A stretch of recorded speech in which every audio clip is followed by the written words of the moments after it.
বিসমিল্লাহির রহমানির রহিম। সমাজ কল্যাণ মন্ত্রণালয় অনুষ্ঠানের আজকে উপকারের মাননীয় মন্ত্রী, মহিলা শিশু কল্যাণ মন্ত্রণালয় এবং সমাজ কল্যাণ মন্ত্রণালয়ের দায়িত্বপ্রাপ্ত মাননীয় মন্ত্রী দিনাজপুর 6 আসন হবে, অর্থাৎ 100 কেজি চাল এই 23 জনকে দেওয়া হবে, প্রত্যেককে 100 কেজি করে চাল। বোঝা গেছে কিনা? তাহলে then and only then you can claim. Okay, clear?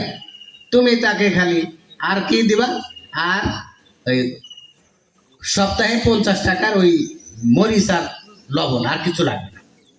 100 টাকা সপ্তাহে, 100 টাকার মরিচ আর লবণ, আর ওই প্রতিদিন 1 কেজি চাল। এইটা তোমাকে দিয়ে তারপরে বলতে পারবো যে ভিক্ষার ঝুলি নেওয়া যাবে। আমি কি বোঝাতে পারলাম?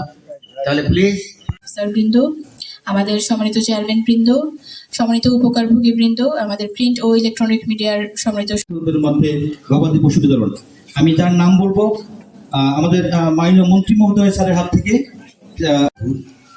সার্কেল এসপি বিরামপুর সহ অন্যান্য সরকারি কর্মকর্তা, বিশেষ করে আজকে এখন বিসমিল্লাহির রহমানির রহিম। সমাজসেবা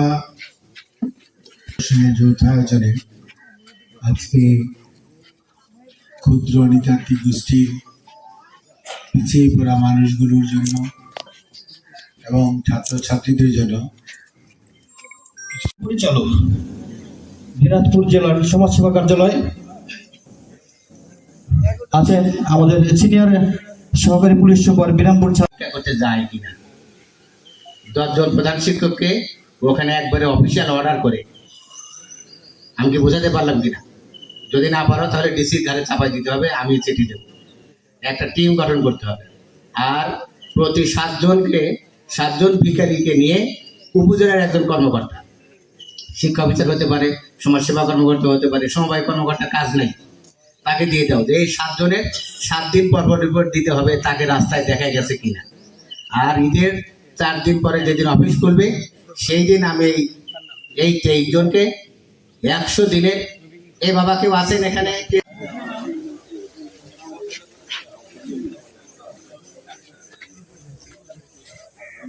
আর এই হিন্দু মুসলমানের চেয়ে এই নৃতাত্ত্বিক জাতিগোষ্ঠী, ওর মনের জোর বেশি এবং গায়ে গতরের শক্তি বেশি।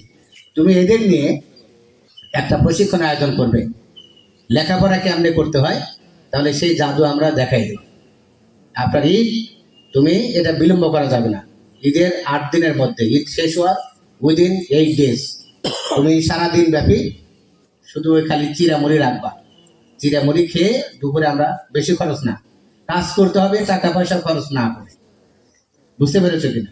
তাহলে এদের জন্য লেখাপড়া সংক্রান্ত, যেহেতু তুমি 2000 করে টাকা দিচ্ছ, তাহলে ওকে দিব্যি দিতে হবে যে তোমার বাবা যে লাল পানি খায় সেই লাল পানির ডিব্বা টেনে ধরতে হবে।